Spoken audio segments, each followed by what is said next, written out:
Nagpapalinis si FK ng ano, ng helmet niya. Tapos, insert. Insert. Tapos insert niya ng ano, 30 pesos. First 30 pesos na bariya. For 3 minutes. 3 minutes ba? Ayan. Busok na. May steam parating na pa pala to. Sanitize. Papasok ang aircon, balik tayo papasok ang aircon. Narinig nyo naman. Narinig nyo naman. Diba? Masalita.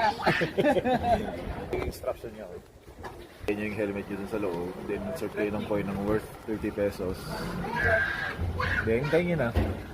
Last 18 seconds. 15. Okay na. Tingnan natin kung malinis. Yun, musok. Di ba naman? Pero sa loob yata, ano? Mabango. Mabango lang yun. Importante sa loob. Ayos. Satisfied. Amoy, ano. Kaya ako naman.